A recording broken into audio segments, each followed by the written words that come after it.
All right, guys, good morning. So, if you guys have seen my last video, I introduced Krissy, who reminds you of like a Lori and Lisa put together. And well, she is going to tell the story about how her 13-year-old son found her overdosed on the kitchen floor and had to give her Narcan. Now, can you imagine the trauma that this child is going to feel from this neglectful piece of shit? Because that's exactly what this is. I also do want to take a second and tell you guys I apologize for my voice. I am sick, and that is why I sound so crazy. We are going to not sit and talk too much, and we're just going to go ahead and get into it. So let's go, guys. You know, I appreciate you guys who believe in me and have faith in me, because I don't know why. I'll just break it. Hang on. Where's the filter? Okay. I look so rough because I've had I've been on one. Well, I guess there's no shame in admitting you've been on one. And I have walked so many miles the past 5 days, and I've slept 2 hours every other fucking night. So yeah, I'm looking like Skeletor. But someone was like, dude, isn't he like one of the most powerful villains in the world? So yeah, it's not even an insult to call me Skeletor, because he's the shit. He'll fuck you up.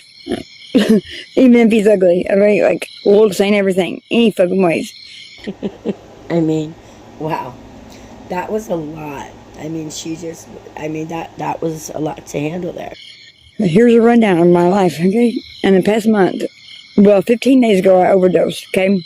It was not on purpose. I did not mean to get my hands on any fatty.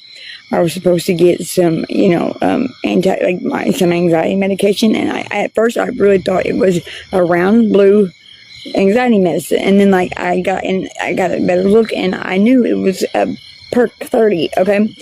And so I've done them before. I've been on.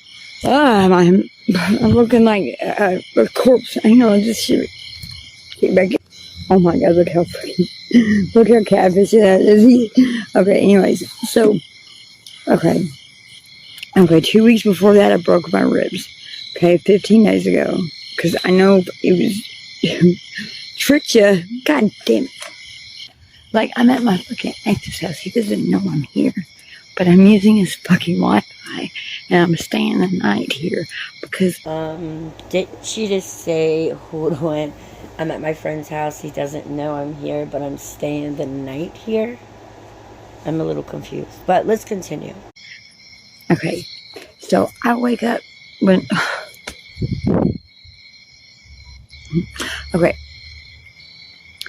I snort the Fetty, okay, in the basement. I think I put my pants on. I did not. I go upstairs. I see my mom. I think I'm talking to my son. And I say, Mom, apparently, I say this, because I hang on. Okay, oh my God, my socks are so... Okay, it's very, murky. I know what I say. Mom, I fucked up. And, I'm so serious, and I'm and I don't know what else to say. She doesn't believe me. We all have headlights from me being in jail. I don't have any hair. I cut it all off.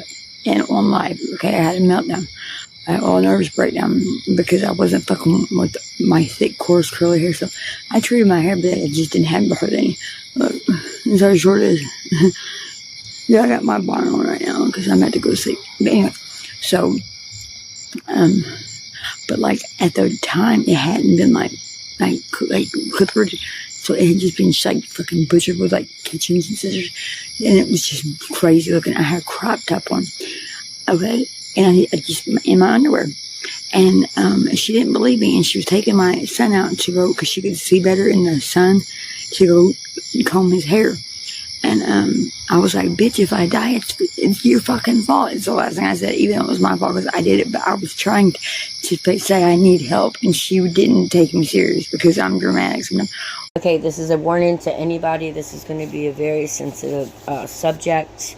It is going to talk about an overdose and of a young child being the one that has to do this. So, just a heads up, if you guys do not want to hear that, that is what is about to come up. Well, the next thing I know, okay, I sit down in the kitchen chair. The next thing I know, I'm waking up to have the police force in my fucking kitchen, the EMTs, and I feel like I literally got hit by a truck and I'm about to have a heart attack because my chest hurts, my head's pounding, and my son and his girl, I thought I was talking to my son, not my mom.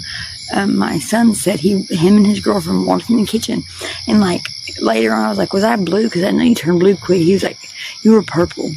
And I've had to Narcan my 13-year-old son. That day he Narcan me, and I had to have 4 hits of Narcan, 1 in an IV, and yes, they do, EMTs do and can put it in an IV. I woke up to an IV in my hand. They always put and it was intravenously and put inside. And like, my mom was like, they were running in and out so fast, like, because she thought that I was dead. I was like, dude, seconds count in situations like that, because like, loss of oxygen to the brain, you become the R word, like, they're gonna run, I don't think I died because all I saw was black, and like, I don't think my heart ever stopped beating, but like, it took, and I was on, like, I've been on Suboxone for 7 fucking years, and like, I've done these same things before, like, and they were like bunk or something, and I didn't ask for the motherfuckers, like, and the fucking police confiscated $300 worth of my sports memorabilia. Like, I love football, but like, so I'm definitely confused on that one, excuse me, because if she only got a perk 30, but then she says the police confiscated 300 stops, I love football, what the fuck? But this to me is very fucking disturbing. Let's go. The big footballs, like the bar footballs, like that. Like, I love those big ones. Like, I like to throw them and play catch with them. Like, 300, like, they wouldn't let I guess I was already in the ER, and thank God my ER doctor was the same doctor who I went with a really fucked up situation, and he is the fucking poster child for what a fucking doctor should be. Compassionate, fucking empathetic, non-judgmental. He does not give a fuck if you're an addict. He was like, do you want me to write you a script for some Narcan? I was like, no, I don't need it. I'm like, it's, I don't do it. I don't do this. It was a one-time thing. I'm on MAT. And he was like, and I was like, plus there's a vending machine. You can get it for free, on South Kings Highway. And he was like, oh, really? And I was like, yeah, it's pretty cool. It's fucking harm reduction, psych, sure. And he was like, oh, that is cool. Well, he fucking like vamped out. I don't know. Cause I remember I nursed. I was screaming in pain by 2 hours later. Like, it felt like my bones were growing, shattering, and trying to, grow out of my body at the same time. All the bones in my body. And, it's because I was just in very acute withdrawal.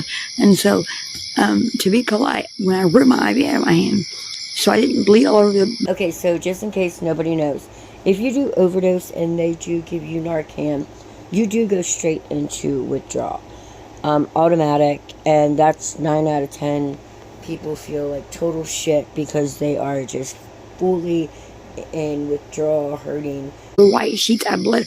Oh yeah, and like my kid, his girlfriend put some TikTok, the TikTok leggings, but I got them from Wish in 2017. They're neon fucking yellow. Okay, and I have a white crop top on, no socks, no shoes, and my hair is fucking like just got chopped off, like, but it's crazy chopped off. So I rip out the IV, got bleed all over my pants, so I don't bleed on my sheet. And I start to try to sneak out, like, just, and they're like, where are you going? I'm like, dude, fuck this. I've been here for 2. I'm going home because I needed to take a sub because I was fucking so sick. They had me sign this paper that said like, oh, one of the side effects could be death. And I'm like, okay, well, he told me if that was going to happen, it usually happens within the first couple hours. And it's not going to, like, I knew it was, like, I'm very arrogant when it comes, like, I think that I'm invincible because I've been on MAT, so I'm not, obviously. And like, the motherfucker who gave these to me, I told him, and he was like, I gave you $100 worth of free. You're welcome. I said, bitch, I fucking died. Fuck you. I'm not free. I have not talked to him since, okay? Like, because if it's in front of me, I'm probably going to do it because that's my DOC. Like, I can't help, like, I didn't want it. I didn't ask for it. Like, that's not what that's not what I was expecting. And then when I saw it, I thought it was just like a regular blue round thing until like it was like small, and I was like, what the fuck? And like then I got a good look at it and I knew where it was. So I was like, oh, okay. Like, okay, it's gonna be a fucking fun day. It was not a fun day. Okay, cops, EMTs are all mandate reporters. Okay, they fucking took $300 worth of fucking rugs out of my house. They didn't call CPS. They didn't even mention it. And I was tripping. on catching a case, but we have good Samaritan laws in fucking Missouri. Thank God. Where if they find rugs at an overdose situation, they will not pressure. Thank fucking God, dude, because like I'm fighting this case and fucking that I did not do, and like that's the only crime I commit, man, is being in possession of some shit that like is not legal, but like it's my body, okay? But like I traumatized my fucking son's girlfriend, but she said she saw her fucking excuse me, what about your son? What about your child? This is fucking wild to me. Or grandma or something do the same thing one time, but still I was like, I'm so sorry. And they helped me they put pants. I think the EMTs helped put pants on me too. That's embarrassing. But like I remember like being outside, like and the cop asked me, where'd you get it? And I just looked at him like I didn't understand what he was saying, because they were asking me the date, like where was I, what was my name, like to make sure I wasn't the R word. And I knew all the answers, but like, you think I'm gonna fucking just say who? Like, no, you're not gonna get that out of me, okay? Regardless, and that's it. And then, but like, every single neighbor on my street was outside staring at me, like in that get up that I was in.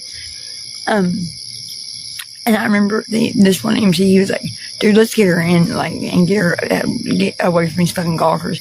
And then the guy that fucking drove me to the ER when I broke my ribs was like, hey, what? And I was like, yeah, man, be careful of my fucking broke ribs. He's like, they were broke. I was like, yeah, 2 fractured, man. And they hurt worse for like, up until a couple of days ago, like way worse. Like, it's like bad worse. And I'm running out of time, but this is just part 1 of my fucking life. And now I'm done with the OD story, so we can move on. Please listen. I'm not even sure how I want to respond to that, because not once did she mention the traumatized, how traumatized her son is going to feel, or their relationship, or her mom, or just the fact that happened. But she does have other stuff I did catch alive, but I just wanted to make sure that was in its own video, because that is some pretty disturbing, shit right there. And I am going to be uploading the rest of her stuff shortly. Bye, guys.